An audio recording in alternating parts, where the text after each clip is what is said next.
Welcome back to Everyday Talks. This is where we practice real English for everyday life.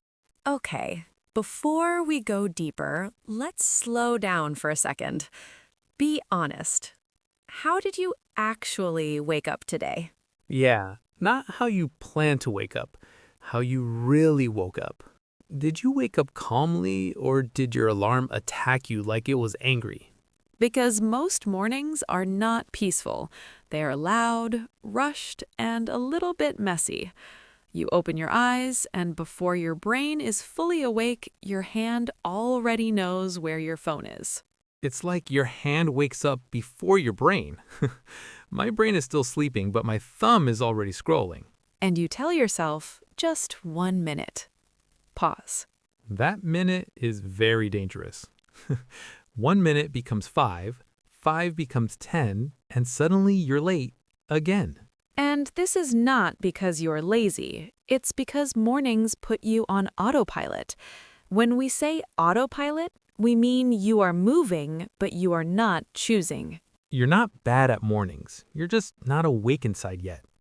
Short pause. So here's a simple question, not a big one. Why do mornings feel so powerful, even when they are short? For me, it's because the morning is quiet. Not always outside, but inside. Your mind is not full yet. It's like an empty cup. And whatever you pour first stays there. If the first thing is stress, notifications, bad news, that taste stays with you. But if the first thing is something calm, like a soft English conversation, your brain says, okay, this day feels different.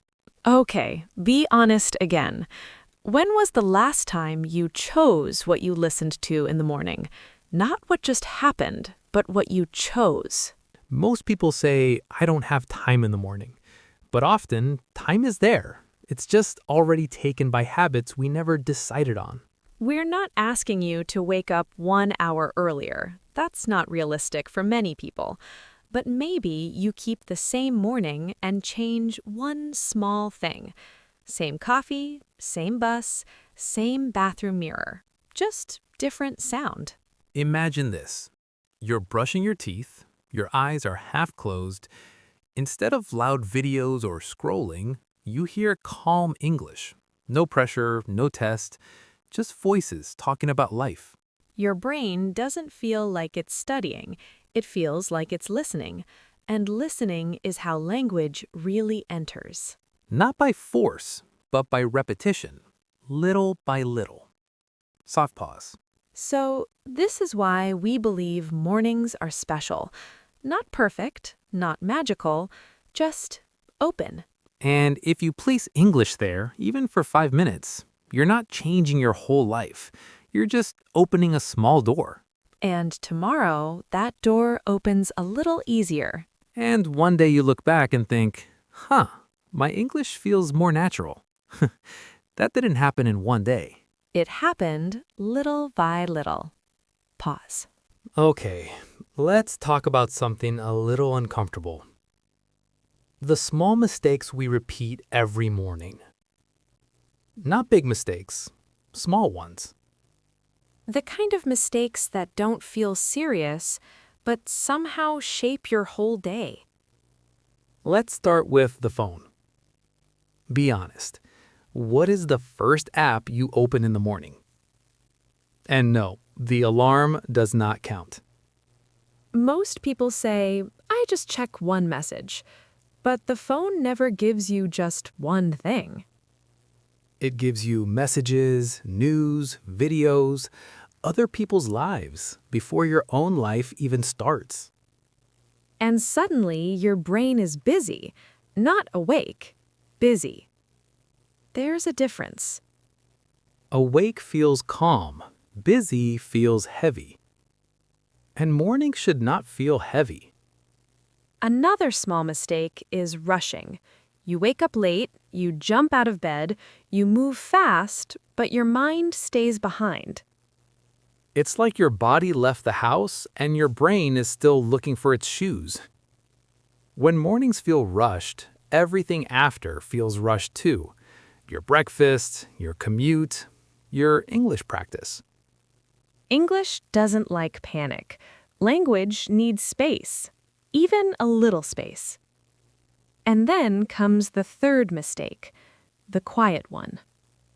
Guilt. That small voice that says, I should be doing more. I should wake up earlier. I should study longer. I should be better at English by now. That voice sounds motivating, but it's not. It's heavy.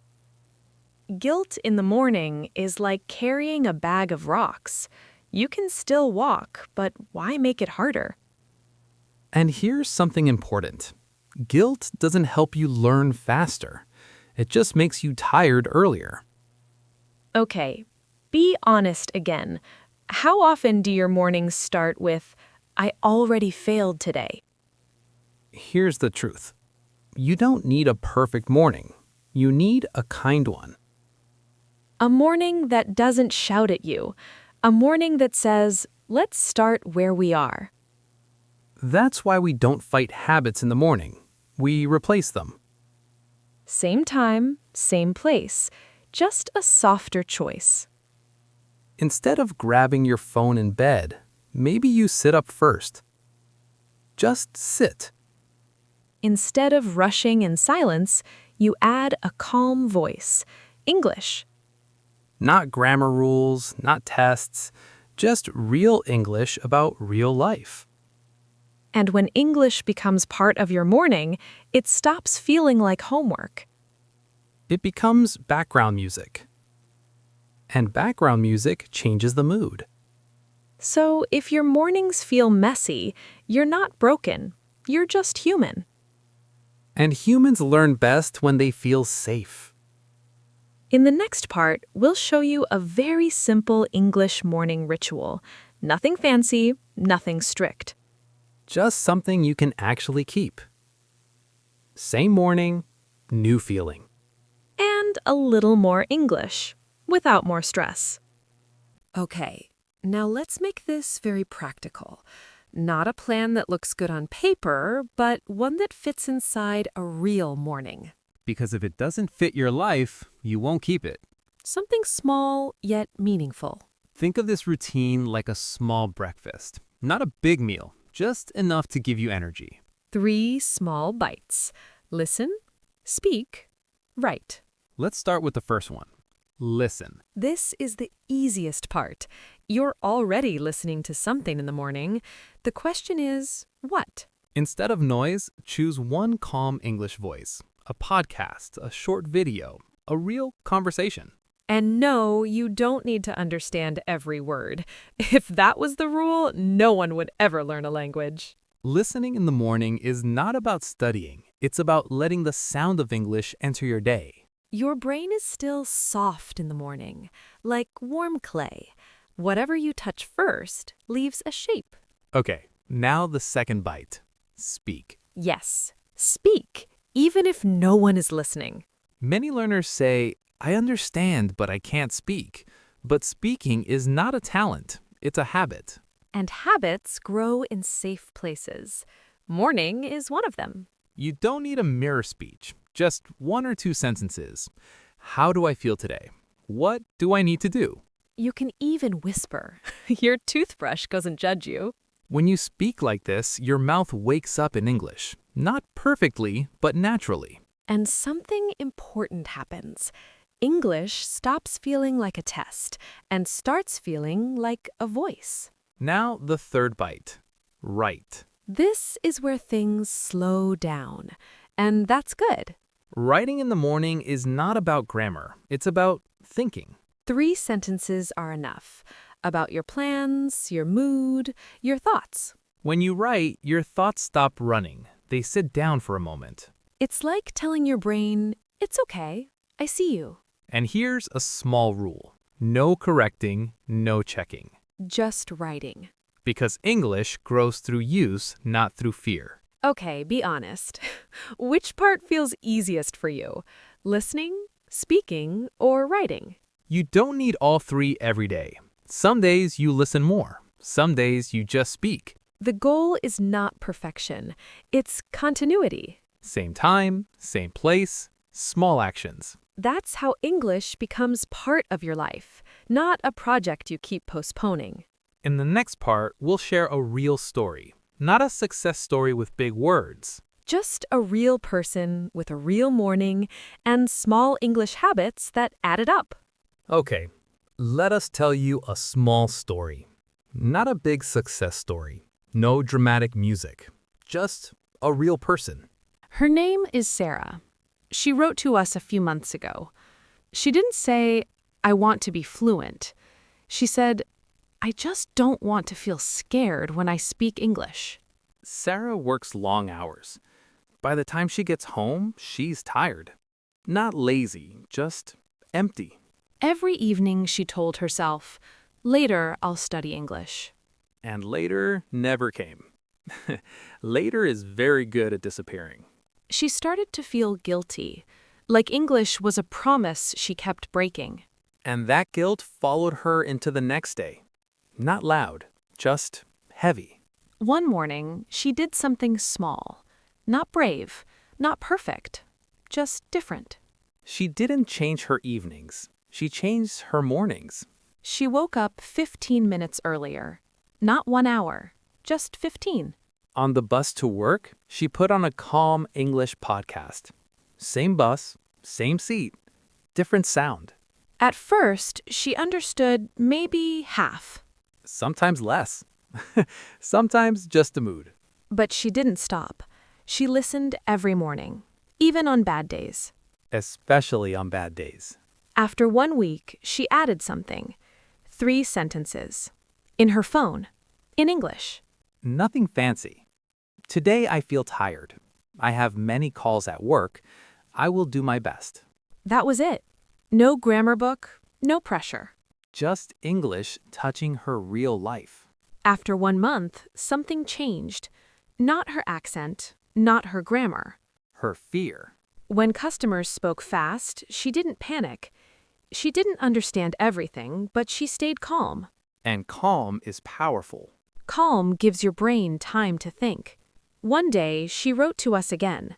She said, "I don't know when it happened." But English feels less scary now. That's the part we love, because nothing magical happened. No big decision, no perfect plan. Just small habits. Repeated. Okay, be honest. Does Sarah sound like someone you know? Maybe she sounds like you, or like who you could be in a few months. Small habits don't change your life in one day. But they quietly change who you are becoming. In the next part, we'll slow down again We'll reflect. and give you a calm challenge you can take into tomorrow morning. Okay, let's slow down. If you're listening to this right now, you made space, even if it was small. You chose to listen, not scroll, not rush. That already says something about you. We talked about mornings, not perfect mornings, real ones. Messy, sleepy, human. And maybe you noticed something, not about English, about yourself. Maybe how fast your mind runs, or how often you feel guilty. So before we give you a challenge, let's reflect for 1 moment. No answering out loud. Just think. What usually decides your morning? Is it your alarm, your phone, other people? And what could you decide instead? Not everything, just one small thing. Okay, here comes the challenge. And don't worry, it's a kind one. Tomorrow morning, choose one of these. Not all, just one. Option 1. Listen to English for 5 minutes while you drink coffee, while you get dressed. Option 2. Say 3 sentences out loud in English about your day, your mood. No mirror needed, unless you like motivational speeches. Option 3. Write 3 sentences in English, in your phone, in a notebook. That's it. No timer, no pressure. 5 minutes. And here's the important part. When you finish, stop. Don't add more. Don't push. Because stopping on purpose teaches your brain something. This is easy. This is safe. And when something feels safe, you come back. That's how habits are born. Okay, be honest one last time. Which option feels easiest for you? Whatever you choose, that's your English for the day. And it counts. You didn't fail if you only did 5 minutes. You succeeded because you showed up. Little by little. Small steps add up. And one day, you'll notice something quiet but powerful. English feels more natural. Not because you studied harder. But because you let it live with you. Thanks for spending part of your morning with us. In your kitchen, on your bus, or under your blanket. Soft smile and voice. If this calm way of learning helps you, you're always welcome here. We'll be back with more real conversations, real English, and real life. This was the English Leap podcast. I'm Anna. And I'm Jake. Both gentle. Take care and see you next time.